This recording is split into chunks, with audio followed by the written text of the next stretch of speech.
off the rip, let me just say this. Lena Waithe, the writers of The Chi, the powers that be, the shot callers, I will never forgive y'all if y'all take Reg away from this show again. Do not let anything happen to Reginald Taylor, the head of the Taylor gang. I know he's not the older brother, that's Trigg, but he the head of the Taylor gang. He came back from the dead and said, I want the 63rd Street mob. I can run that shit. Came right to Nuck and told him what it was. But listen, I say all that because every single moment with Reg on screen has been gold for me. It's taken me back to how much I was invested in seasons 1 and 2. And that's not to say I'm still not invested in this show. I'm sticking around for however long they decide to keep this on TV. But it was something about season 1 and season 2, mainly because I had Jason Mitchell. He was the best character on the show at the time. And Barton Fitzpatrick as Reg, he was an asshole, but there was a method to his madness. I don't think he was just recklessly doing shit those first 2 seasons without thinking about what he was doing, without making conscious decisions. Yeah, he's a wild bull, but at the end of the day, there was a reason behind why he was the way he was. And seeing him back in this show, man, I think a lot of it has to do with the fact that he's still Reg, but we're seeing more to him now, man. We're seeing him interact with Trigg and Jake. And even if it's just for a second, a minute, doesn't matter, man. If it's short-lived, seeing those 3 interact with each other is something new, but I feel like it's so satisfying, man, just to see if they're dysfunctional, if they're talking shit to each other while they're playing the game. That's just how they bond, man. And then when the mom comes involved, the fact that Reg invited the mom over for Mother's Day and he's telling Trigg, like, yo, get off that shit, bro. We know she ain't perfect. None of us are perfect, but here we are. And, you know, like, he was like, let's just spend the day together. Like, to see Reg, like, it's like, bro, do you know you just came back from the dead? Like, I know he wasn't dead. And I want to say it's weird seeing him just interact with people like nothing ever happened at the end of season 2, but it's not like his death was televised and everybody in the hood was talking about it. No, Big Mike took his bloody body away and probably nursed him back to health. So yeah, he could come back. He could come back from the dead. I know I'm saying that loosely, man, but he could come back from the dead.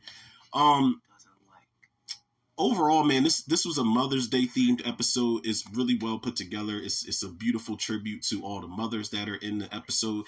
It is a little bit of trauma. Actually, it's a lot of trauma that the women unpack because obviously Tiff's still going through things. Emmett's baby mom, one of the 17 baby moms, tells him that she's moving to Pittsburgh with the son. I think I don't know if it's Cassius or Devontae. I want to say it's Devontae's mom, the thick dark-skinned chick. So she's moving. Emmett doesn't have a say-so in the matter. Lynn Winfield is kind of going through it because obviously this Mother's Day she doesn't have Rob because he got killed. And we find out Kadeem Hardison's character, Professor Gardner, his wife actually comes to Keisha and she's like, yeah, my son Christian, he killed himself, but he really liked you. He talked about you a lot. I was like, holy shit. I'm like, that their son was the boy from season 4. He was the one that looked like Russell Westbrook and Anderson .Paak together. And he was the one that was flirting with Keisha the whole time, like trying to really be there for her through her dark moments and her pregnancy. And it's really fucked up the way she fleed him off and was like, yeah, I just want to be friends. I don't want nothing serious.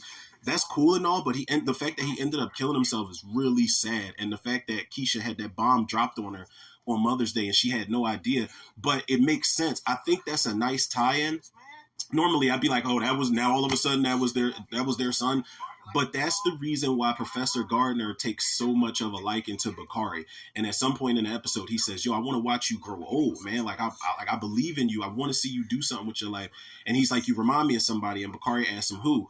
And he's like, nobody. And then he goes to walk off. And he had a moment, man. And you find out that's the reason why he sees Bakari in the light that he does, because he reminds him of his son. So that was a nice little thing that they did there, man. Nuck.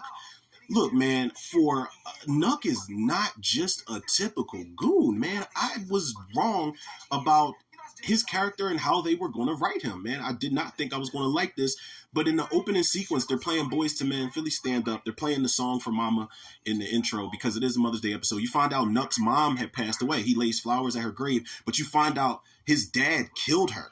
And he tells that to Tiff. You never have heard Nuck talk about shit like this. And he opens up to Tiff and he's like, yeah, Mother's Day is weird for me. My dad killed my mom. I think this is why Nuck has such a big thing about him killing family. He's like, yo, I can't take out somebody that's my blood. So that was a really important arc for him to have, man.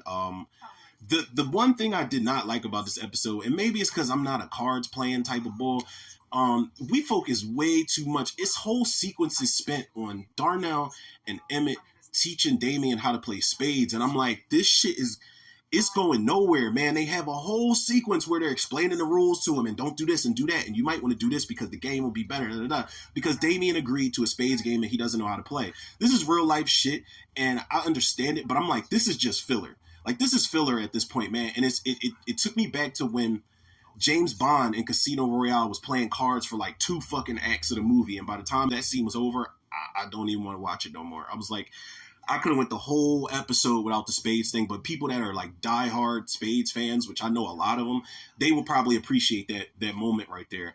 And it's some other filler shit in here, man. I think I did not mean to laugh at one moment in this episode. I laughed. It was unintentionally funny.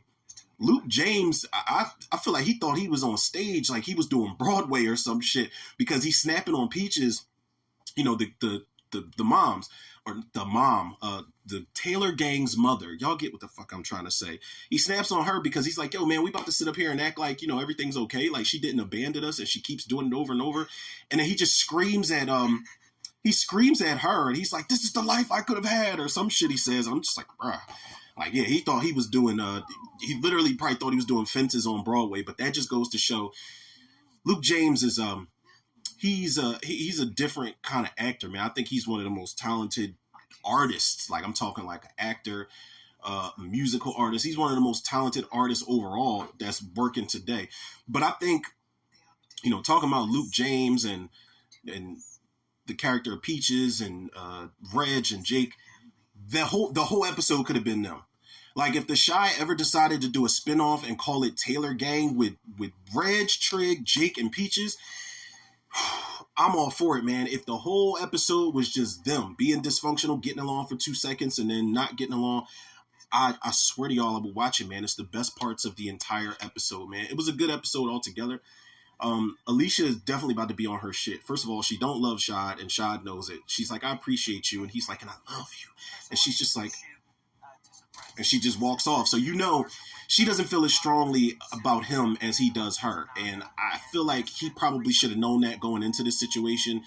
But Lynn Winfield's about to be on some shit because she had this whole Mother's Day circle, and she's like, look, what are we supposed to do? And she's like, are we supposed to just wait until all the mothers keep piling up here who have lost kids out here in these streets?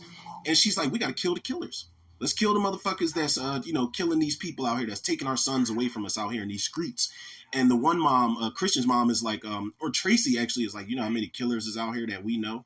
And that's actually true, man. You would be surprised. It reminds me of like Scream, the opening of Scream 6, where Flash from Spider-Man is just walking freely amongst everybody after he just killed Samara Weaving. That shit is scary to think about, how many people are murderers out here in the real world just walking freely amongst us, man. It's some really deep shit to think about, and I don't want to spend too much time thinking about that. But this episode, man, I'm with it.